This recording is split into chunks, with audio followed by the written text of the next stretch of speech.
You know that piece. Even if you've never sat in a church, even if you've never heard the word organ in a musical context, even if classical music is not your thing at all, you know that piece.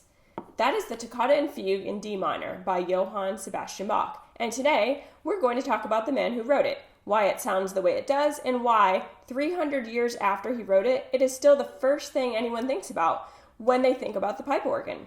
Welcome back to Pull All the Stops. I'm Jillian Gardner. Let's talk about Bach. Johann Sebastian Bach was born in 1685 in Eisenach, Germany, a small town in the heart of what was then the Holy Roman Empire. And right away, I want to give you a sense of just how deeply music ran in this family, because Bach wasn't just a musician. He was the product of an entire dynasty of musicians. The Bach family had been producing organists, town musicians, and composers for generations before Johann Sebastian was even born. His father was a musician, his uncles were musicians, his cousins were musicians. If you were a Bach, you played music. It was simply what the family did. Johann Sebastian took that inheritance and absolutely ran with it. He was orphaned by the age of 10, both parents died within a year of each other, and he went to live with his older brother Johann Christoph, who was himself a trained organist. This is where Bach's serious musical education began. He studied keyboard, he copied out scores by hand, literally writing out music by other composers in the dark by candlelight because his brother kept the good manuscripts locked up. There's a story that he copied an entire book of keyboard pieces secretly over the course of months, only to have his brother discover it and confiscate it. Whether or not every detail of that story is true, what it tells you is this: Bach was obsessed. From the very beginning, he was someone who could not get enough music. Bach held a series of positions throughout his career: court musician, church organist, Kapellmeister, and each one shaped the music he wrote. But for our purposes, for organ music specifically, there are two periods that matter most. The first is his time at Arnstadt and then Mühlhausen as a young organist, roughly 1703 to 1708. This is when he was young, he was fearless, and he was writing some of the most harmonically adventurous organ music anyone had ever heard. His congregation in Arnstadt actually complained that his harmonies were too strange. They couldn't follow the hymns because he kept improvising these wild, unexpected chord progressions, which, if you ask me, sounds like exactly the right problem to have. The second period is Weimar, 1708 to 1717. Bach was court organist and later the concertmaster at the ducal court, and this is where he really hit his stride as an organ composer. He had access to a fine instrument, he had time to compose, and he was deeply influenced by Italian music, particularly Vivaldi, which you can hear in the rhythmic drive and architectural clarity of his organ works from this period. After Weimar, he moved away from the organ somewhat. His positions at Cöthen and later Leipzig were focused on other things, but the organ music he wrote in those early years is some of the most extraordinary music in the entire repertoire, not just organ repertoire, but all of music. So what makes Bach's organ music so extraordinary? I want to give you 3 things to listen for, 3 things that set Bach apart from every composer who came before him and most who came after. The first is counterpoint. Bach was the supreme master of counterpoint, the art of combining independent melodic lines so that each one makes sense on its own, but together they create something greater than the sum of their parts. On the organ, with multiple manuals and the pedal board, Bach could write music where 3, 4, even 5 completely independent voices are happening simultaneously, and every single one of them is interesting. Think about what that means. Most music gives you a melody and an accompaniment. Bach gives you 5 melodies at once, all of which deserve your full attention, on an instrument that can make each one sound different. A flute voice here, a string voice there, the bass and the pedals. It becomes something almost supernatural. The second is architecture. Bach's large-scale organ works have a structural logic that is breathtaking. The Prelude and Fugue in E minor, the Passacaglia in C minor, the Great Fantasia and Fugue in G minor, these are not collections of pretty melodies strung together. They are buildings. They have foundations and walls and keystones. Every note is load-bearing. And third, this is the one I want you to really hold on to, is the drama. Bach's organ music is dramatic in a way that catches people off guard. People expect it to be reverent, stately, maybe a little dusty. And then they actually hear it. And it is none of those things. It is urgent, it is powerful, it moves. The Toccata and Fugue we're going to play today begins with what is essentially one of the most dramatic gestures in all of Western music. Not Western organ music, all of Western music. And Bach wrote it when he was probably in his early 20s. Which brings us to the piece itself, BWV 565, the Toccata and Fugue in D minor. I want to tell you what to listen for before I play it, because this piece rewards active listening. The toccata, the first section, opens with that famous descending run you heard at the beginning of this video. It then moves through a series of dramatic gestures, big chords, virtuosic runs, moments of tension and release. It is improvisatory in character. Toccata literally means touch, from Italian, suggesting something spontaneous, almost improvised. But don't be fooled by the apparent freedom of it. Every gesture is carefully placed. Then comes the fugue. The fugue is where Bach's contrapuntal genius comes to the fore. A fugue is built on a subject, a short melodic idea that gets passed between voices, developed, inverted, combined with itself in multiple ways. Bach's fugue subject here is one of the most memorable. It's angular, rhythmically distinctive, immediately recognizable once you've heard it a few times. And then the piece ends with a return to toccata-style writing, a postlude that brings everything home in the most emphatic way possible. The whole thing takes about 9 minutes. It is 9 of the best minutes in music. I'm going to play the whole thing for you right now.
least did something to you, and I hope it did. Here is where I would go next with Bach's organ music.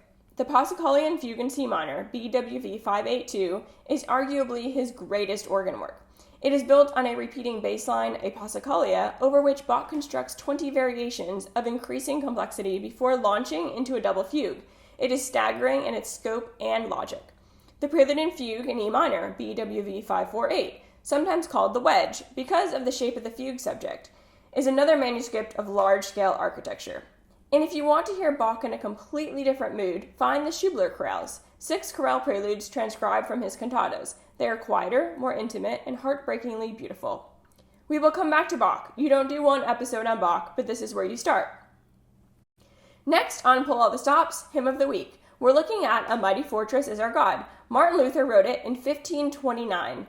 It's been called the Battle Hymn of the Reformation, and the story behind it is some of the most extraordinary in all of church music history. If you want to keep exploring, subscribe so you don't miss it. New videos every Tuesday and Friday. And leave me a comment. I want to know.